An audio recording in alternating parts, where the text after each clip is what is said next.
batata ba mama batoto ya Katanga bana Congo Central buza ebele bomesana kolanda magazine Monda Ekolo po epesa bino ba information solo ekamba mina ipa ye moko DG valable en Dewa. Fungola édition mokola lelo pona koyebisa bino que chef de l'État Félix Antoine Tshisekedi annoncé visite na yekuna na Kasai Central na Kananga mokolo ya vendredi 23 juin prochain. Tolanda image oyo.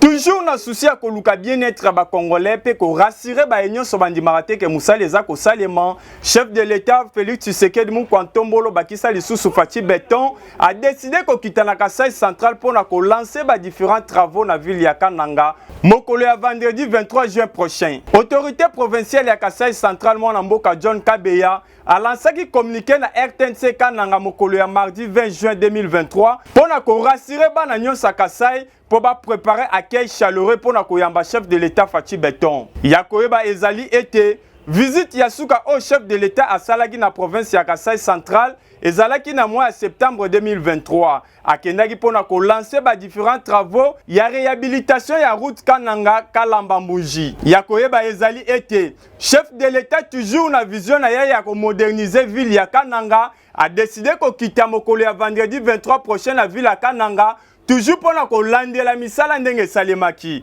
yango biso Monda Ekolo toza toujours ko beti sambonda yakoyeba ezali ete mwana mboka Frank Diongo président MLP azaya ko kangama na mboka service ya mboka pona dossier ya Salomo Kalonda. Mwana Congo, boye bake opposant politique congolais, mwana mboka Frank Diongo, l'État a tiré maboko depuis mardi 20 juin 2023 à la Kinshasa. Président du parti politique Mouvement Lumumbisa Progressiste MLP na Mokuse, azala qui interpellé par des hommes armés na croisement ya ba avenue Kabinda pe Wileri. Selon ba information autozui, Frank Diongo aza cité na dossier ya Salomon Kalonda, conseiller spécial ya Moïse Katumbi Chapwe, oyo azalelo le maboko ya justice militaire. Déjà ba convocation ebele batindela mwana mboka Frank Diongo pour apesa ba version na makambu yango, mais Frank Diongo atikala jamais ko se présenter. Atisi diwana ya président MLP et sali kitoko te ya koboya ko se présenter devant ba service ya sécurité ya mboka yango et sali ke batiaye maboko na lolenge oyo toyoki. Entre temps na ngonga oyo même parti politique na ye topé ba proche na ye nanu ba réagir te pour la arrestation na ye. Peut-être ba kobeta mbonda na bangonga oyo eza koya pour ba éclaircir opinion publique pour la interpellation wana. Dossier oyo eza vraiment à suivre yango biso to betisika mbonda. Et sengel koyeba ete na bloc ya opposition mwambe kotizelo naka Martin Fayulu baza ko traiter Moïse Katumbi loko la faux opposant landa image oyo. Ndeko ya Congo tango biso Monda Ekolo magazine d'actualité toza koloba pour la politique ya mboka na biso ke ekomi lokola mwamba ekotizelo mingi baza komona neti baza komona te ya kokamwa ezake bloc ya opposition donc Martin Fayulu Madidi Moïse Katumbi Chapwe Délice sanga pe batita ponyo bakomi déjà na bokabani ya makanisi avant même to koma na choix ya candidat unique pour la présidentielle ya 2023. Touti komona ndenge le président décidé mwana mboka Martin Fayulu Madidi a uti kolobake jamais à se présenter, peut jamais à kokotisa liste ya ba candidat député na ye na ba niveau nyonso. Pour selon ye a considérer que ba magui topé maele ya mabe et batami na sima ya seni pour na kopesa bana mboka Félix Tshisekedi deuxième mandat na ndenge ya mabe. Et surtout que alobi ke et comme ça la même union sacrée bah comme majoritaire na ndenge moko ya makanisi ya mabe. Mais kaka na opposition wana na ngambu ya ensemble pour la république ya mwana mboka Moïse Katumbi Chapwe boye bake bango batie libaya balobi ke ba représenter ba liste na bango na ba niveau nyonso donc la présidence pe na ba député pe ba kobundela po na ba élection démocratique pe inclusif pe ba kolonga awa toza komituna. Est-ce que tango bazoka ba décision ya boye nini basalaka lango na mitema na bango pour la bomoko ya opposition langage nini oyo bakolobela peuple po bazwa confiance mwamba ekotizelo et surtout que Jean-Marc Kabunda, conseiller à communication à mwana mboka Martin Fayulu, pona ye aza surpris na ba réaction ya Katumbi pe babengi Moïse Katumbi ke aza faux opposant po andimi ko accompagner Félix Tshisekedi na tricherie pour jamais mutu ako gagner Félix Tshisekedi na ba élection na seni pena fichier électoral oyo. boyebake kuna kutu na mopanzi ya FCC oyo ekumbamaka na ye moko le rais Joseph Kabila Kabange toyebi ke bandima na bango forfait tango po bango bapesaka ordre bamembre na bango ke basarole te bazwa bakade électeur oyo te dossier oyo eza vraiment à suivre yango biso tobeti monda po peuple a besoin à voter vraiment en 2023 kaka ndenge constitution eza kosenga. Kokoma journaliste professionnel to caméraman to kosala ba montage ya solo centre de formation c'est premier ben sibino pona ba formation o esengeli to landa image oyo. Voulez-vous apprendre et devenir journaliste? Les centres de formation médias indépendants procèdent au recrutement des nouveaux candidats pour une nouvelle session. Que vous soyez diplômé d'État, homme de Dieu, docteur ou qui que vous soyez, les centres de formation médias indépendants met à votre disposition les filières ci-après. Le journalisme, la prise de vue, le montage vidéo. N'hésitez pas de nous rejoindre car ici, la formation se donne avec les professionnels des médias. Chez nous, c'est de l'expérience et du professionnalisme. Pour tout contact, appelez-nous au plus 243 89 81 81 097 ou appelez-nous au plus 243 99 37 45 722. Je répète, appelez-nous au plus 243 89 81 81 097 ou au plus 243 99 37 45 722. Nous sommes les centres de formation médias indépendants. Lancement officiel la Fondation Siluvangi na quartier Lobo na commune ya Kimbanseke et salemaki avec impact et idéologie Wilfried Samba azala kiwana na compte ya Monda ya Ekolo. Ndeko ya Congo boyebake tango bino bozali kolala boyebi te ndenge nini ya kosunga bandeko me boyebake commune ya Kimbaseke eza ya kokangama na ye moko le leader incontestable mwana mboka Fabrice Sulivangi elongo na fondation na ye bokotuna ngai nini botala mokolo lelo ezalaki journée moko décisif ya kosala lancement officiel ya fondation les amis de Siluvangi kuna la quartier Lwebo kaka la commune ya Kimbaseke tellement que balingaka ye mingi bapesaka elike na bango epai na ye na bandeko ya quartier Biela bayaki ebele kaka pona koyamba ye ndenge kaka boza komona ba image awa ebongo ntango akotaki na molongani na ye amame botuna ngai nini bayambi ye kaka ndenge bayambaka kolo Yesu ntango akotaka na Jérusalem na mindule na mabina bamanifeste esengo avec impact na idéologie kaka mpona kolakisa ke aza mwana mabele ili fali batuna mituna pe bazwa biyano na bango yango ye moko le leader incontestable mwana mabele Fabrice Siluvangi a répondaki bango avec impact na idéologie après koyoka question ya moko na moko yokelanga na numa eloko yo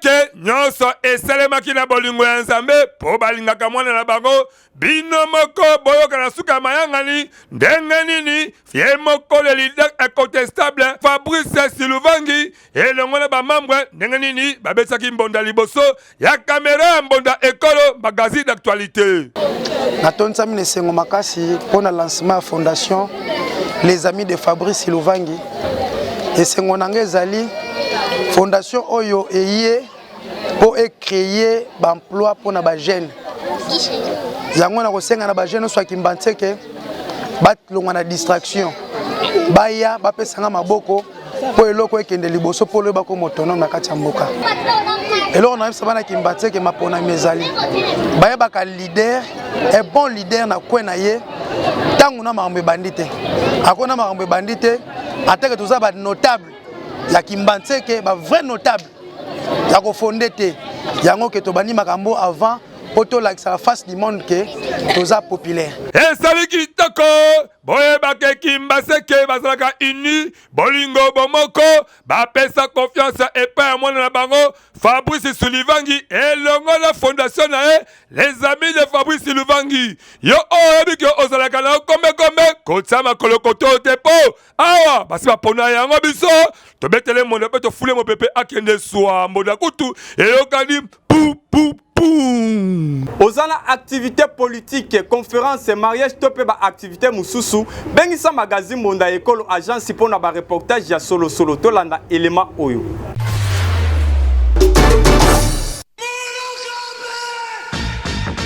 Bana Congo Kinshasa, bana Congo Brazzaville, yo mutu olingaka ba activité na yo eye bana na mokili mobimba.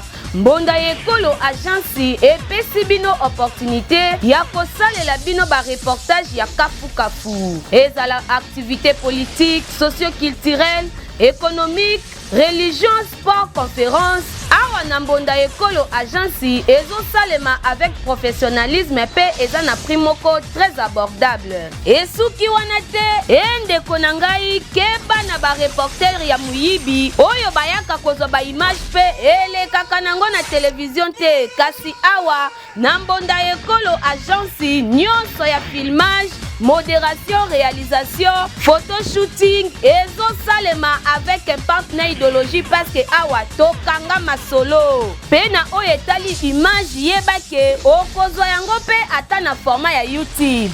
Olingi oyeba bisika tozali benga biso na plus 243 89 81 81 097 na bandeli lisusu na plus 243 89 81 81 097 na Mbonda Ekolo agence nyonso ya reportage ezosalema kitoko avec professionnalisme et yokanio.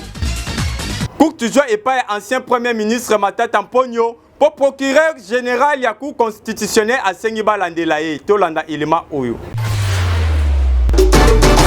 Ndeko ya Congo boyeba ke dossier ya Bukangalozo ekufa te po Congolais nanu amona clarté na masolo yango tellement que bazuzi ya mboka bazana devoir ya kolakisa Congolais esika mbongo wana ekenda esali ke cour constitutionnelle atika likambo yango te contre l'ancien premier ministre Matata Ponyo ya koyeba ezake procureur près de la cour Asidi Mokanda et pas présent au Sénat un nouveau réquisitoire judiciaire ya conseil autorisation ya ba poursuite judiciaire pour na Matata Ponyo oyo aza déclaré candidat présidentiel na ba décembre 2023 ya kokamwa ezake groupe moko ya ba sénateur tangu bazu information wana na kanda nyonso ba réagir na correspondance oyo batineli mwana mboka Modeste Basi Lukwebo ya koyebisa ye a rappelé procureur général près la cour constitutionnelle que décision à plénière pour la sujet wana bango baboya ko autoriser ba poursuite judiciaire contre l'ancien premier ministre Augustin Matata Ponyo et sali pasi et surtout que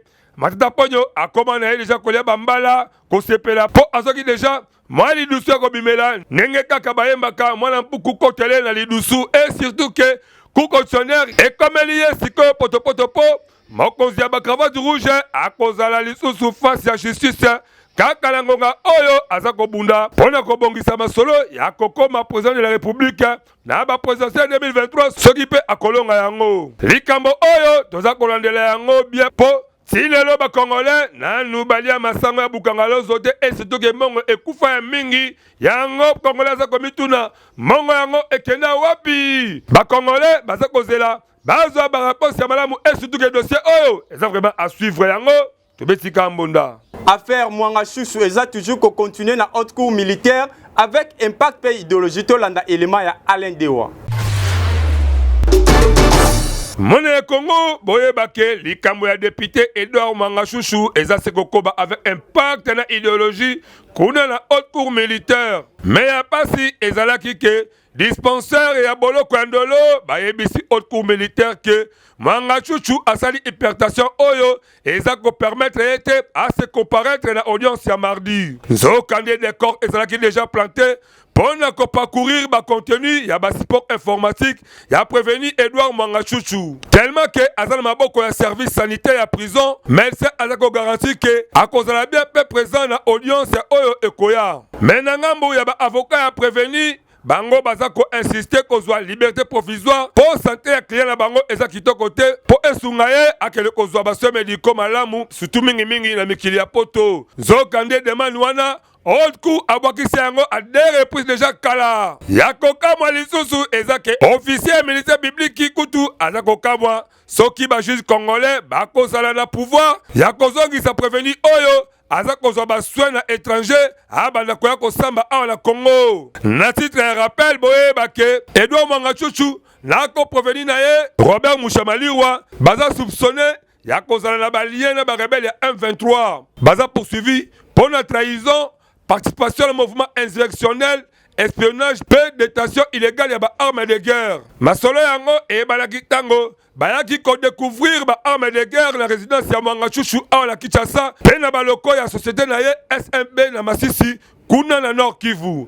Dossier oh, et ça vraiment à suivre, tout ça qu'on t'a la peau, ba Congolais baza la besoin et ça vraiment et en malonga et surtout que Congo et soit kimia yango biso, to betisika mbonda. Magazine Monda Ekolo est un magazine d'actualité et bien si ba leader nyonso ba ya ko présenter ba vision na bango et pas ya population tolanda élément oyo.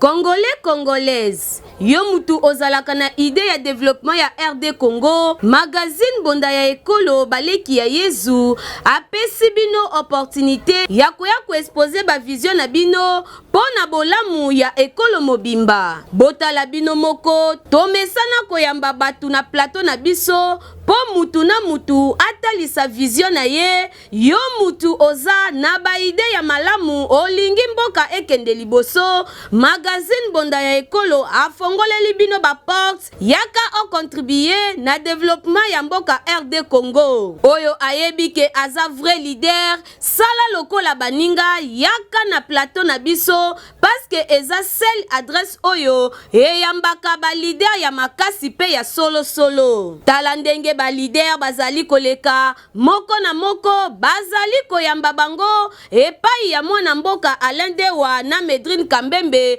avec un partenaire idéologie. To abordaka basi nyonso lokola politique, économique, socio-culturel, religieux, pena basi mosusu oyo ezo contribuer na développement ya mboka na biso. Bazomona pero batana makanisi kimutema mabete. Batu mususu kala kimutema mabe ya longwanga na yawana. Me bato bazana miso baomona Congo ezoke na ndenge mususu. Oba mbuye jeunesse oma 20 000 30 000 ke votenga jeunesse asu na tawana ta ozwa polo no lati ozwa mona tina poste. Très bien. Non, toza na ba centre ya biso moko et puis tozo tala pe par rapport ya milieu toza. Je te moni peut-être ba ndeko wana place baza pour se déplacer za musika. Tozo luka peut-être centre ou négocier centre moko boyo baza proche na bango. Merci beaucoup pour la motuna ndeko Alain Dewa. Na kati ya dynamique héritier Maemba pe na kati ya dina débat mobimba. Dans la formation. Ndenge kaka bozali komona bango pe bazali ba leader oyo bandimi ko participer na développement ya ba quartier commune pour que mboka ekende liboso. Na bino pe ba leader oyo boza kolanda biso bolinga ka développement ya quartier ya commune to pe ya RD Congo mobimba. Bobenga biso na numéro oyo eza affiché na bas d'écran na bino. Toko yamba bino pendant 30 minutes sans débat avec un partenaire idéologie pour que vous exposer ba vision na bino liboso ya population pe aye babino. Yango biso na magazine Bonda Ekolo to bengi ba leader ya solo pe to beteli bango kambonda. Yo moto mesana bisenga senga botala na masina kuna ndenge basala banzunga aluminium avec impact pe idéologie image et commentaire ya Alain Dewa. Likambo ya koluka misolo ndeko ya Congo mingi ba mesana na bango na likambo ya koyiba, likambo ko betaka bapada, tope likambo ya ko escroquer batu ya ndenge na ndenge, mais il faut oyeba ke article 15 balobaka débrouiller pour mieux vivre et ça les makalango avec impact pe na idéologie kutu. Awa magazine Bonda Ekolo etambola ki na commune ya Masina pour na kolakisa ba jeune ke ebongi koyeba ndenge okoki organiser avenir na yo po. Lobi okokisa 50 ans okozaka te moyibi to pe ko escroquer batu na banzela to na ndenge mais tala awa na Masina ndenge nini bazungu ya aluminium oba mama maleo balambelaka ndenge nini esalemaka. Nyonso oyo ezali kaka kolakisa jeunesse ke ozali pe capable de créer indusa na yo pour permettre que ozwa avenir malamu. Ba papa oyo basombaka aluminium balambi yango kitoko pe basela kati ya forme po ebimisa bazungu ya aluminium oyo tomesala kolambela yango. Tala ndenge babetaki mbonda tango bamonaki kamera ya Bonda Ekolo. Bon, tosalaka na aluminium. Aluminium wana eza mususu balat ya aluminium neti oyo bachinois basalelaka baporte mususu bakilasa bacamion neti wana eza boîte vitesse ya catch wana jante pe ya catch tosalelaka. Bon après tosombaka mpe makala oyo amboma te bapouchere balambelaka yango nde esalaka tosala nzungu. Bamona nga na bani na le 15 mars 1993 awa nazokende soki combien d'années naloba 39 ans à peu près. Esali kitoko makasi ndeko ya Congo esengeli toyebake na motoki na yo nde okozwa lifuta, na motoki na yo okobokola libota, na motoki na yo okopesa esengo la famille na yo lokola papa o bazosala bazungu abo ya kitoko bamama basombaka balambelaka nyonso oyo esalaka ke bakokisa babezo bazala na mabota na bango yo oyo mesala muke fe nazokoka te ke bana avenir wana ezali mabe yekola idéologie oyo po ekopermettre lobi ozala un bon responsable yango biso tobetisika mbonda. Yakokamo ezali ete soke na katengesi na komini ya Kimbanseke okokuta wenzi ya bayaka ya kobeba me bakonzi ya komini bayaka koteka tike somwa. Mona Kongo boza komona botuna ngai tozali wapi tozali awa na wenza bayaka oyo ekeda nsango mingi bayebi yango po baleka kote oyo basombaka biloko ya ndenge na ndenge meko kamwa wenze oyo bafutaka bongo ya leta bataksi ya ndenge na ndenge oyo ekomaka ti epa ya bourgmestre me tala eta wenze yango ezali bayebi te bakomi kolela me mbongo bafutaka nini vraiment esalaka po esokelaka bango comme rétrocession ezali kaka motuna bourgmestre akomi na Kimbanseke beta nanu tour kote oyo oluka esika ozoka mbongo wenze oyo nini ya malonga okoki kosalela bango yango boyoka ndenge nini babeti mbonda wenza bayaka susi na ezali toana nzela te toana posa pe marché vraiment ezala pene ti bakomi musu pe ezali po eza commune eza quartier te eza commune ya Kimbanseke toana posa ya wenze marché munene vraiment ke okita na sete okomaka na marché no eloko nyonso eza ngo posa osombi nzela ya koyela siko biloko wana nyonso wana ezosingaka nzela fo ezala ezali pasi pombonga leta ezali kofutama me nini oyo population azali kobeneficie de manière ke wenze oyo ekotisaka mbongo ezala état normal de manière ke bango mpe balobake bazalaka na prise en charge ya vie province ya Kinshasa mingi na komina Kimbanseke ezali pasi yango biso tobetisika mbonda. Accident munene ya moto ya 3 pine esalami na boulevard Lumumba kuna na Pascal epesi somo makasi tolanda. Tango biso mbonda ya ekolo tolobaka na ba chauffeur ozali boso ya volant komela masanga te kokumba pe na se ya kwiti te me ba chauffeur mosusu baza lokola ya koloka awa tozali na boulevard Lumumba précisément na Pascal moto oyo ezalaki na garage babandaki kobongisa yango kasi chauffeur oyo soki manque à faire soki pe envoûtement toyebi te azui moto ya batu abandi ko kongola bakilia na ba arrêt direction Kingasani ya suka lokola azalaki na kwiti ya makasi aleki so de mouton po akita na maya mokali ayeko tout a remorque pe abeti tonon bato bazoki biloko bakilia ebebi pe babungisi biloko mosusu kasi moto ata moko te akufaki biso magasin ya proximité ya population tozalaki wana yoka ndenge babetisaki mbonda. Bon accident oyo euti kosala makaka sikoyo na vie ya biso bato toali awa na pose na biso maya mokali c'est-à-dire chauffeur oyo ya 3 pine azali na milangwa moko ya kosakana te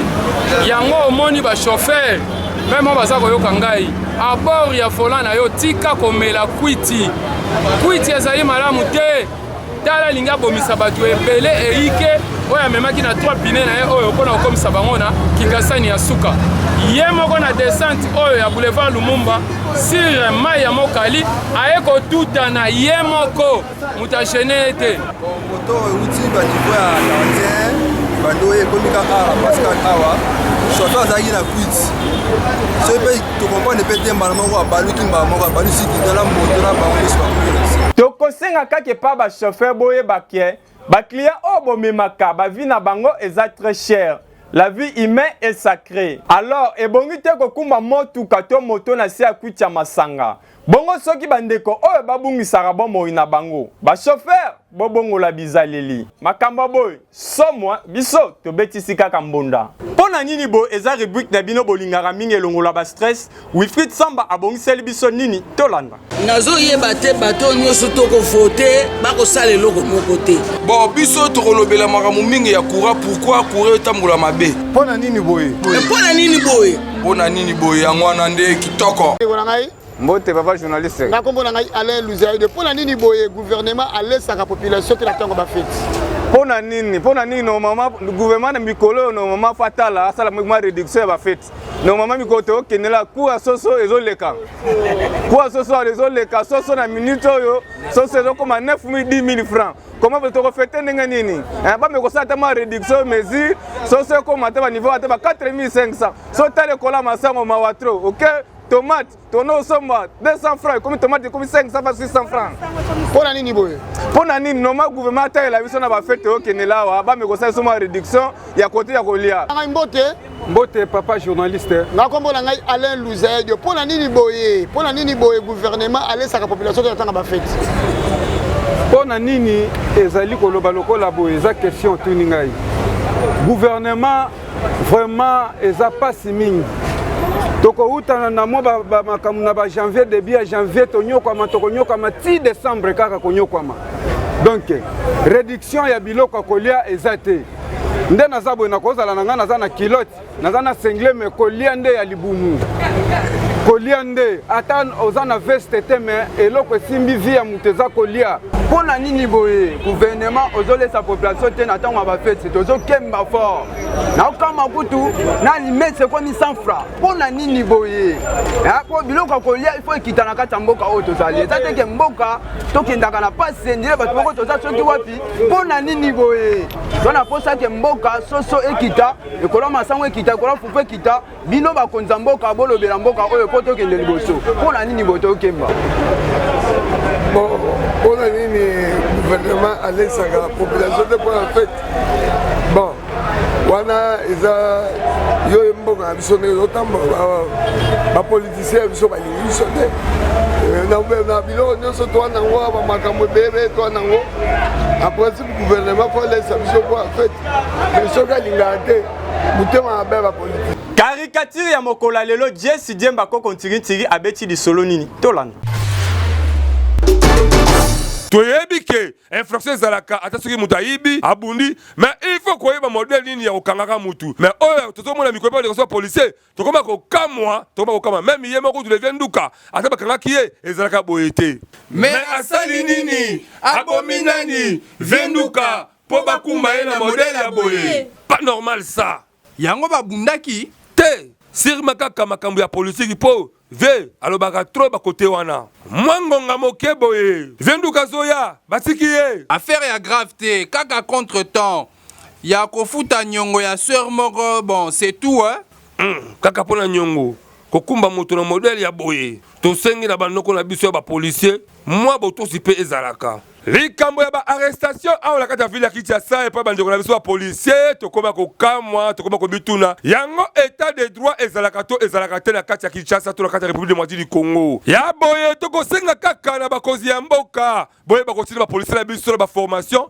po baye ba façon ya kokangaka bato kokumbaka mutu beleso azali parent azali koko azala bana esalaka soni mingi ya boye tobeti kaka mbunda na page rose magazine Mbonda Ekolo elongo na mwana mboka Samuel Bouker batombeli ba joyeux anniversaire epa ya mwana mboka Christelle Banza mwasi ya pembe oyo akomisa avion wewa lelo kolia na komeleza assuré tolani. Ce jour, une année de plus, pas fait à caca.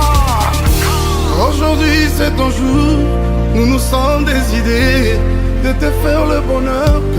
Bonde la kisi to comme na suka magazine na biso mokola lelo tala ndenge bozaki ebela kolanda biso to pesi merci mingi na ba fidèles téléspectateurs nyonso ba mesana kolanda magazine Mbonda Ekolo pe to sengbo s'abonner massivement na chaîne YouTube Mbonda Ekolo officiel yango ndezali moya malama ko soutenir biso pe bo continuer kolanda ka biso na ba chaîne partenaire na biso pona kozwa ba information ya solo na temps réel pona o etali publicité to visibilité ya ba produit na bino bo continuer ko sala biso confiance bo kozala jamais déçu na pesi merci mingi na équipe rédactionnelle po bangonde basungaki biso to koma bisika bozali ngai na bino to kutani mikolo mizali koya soki ye sazongi te bye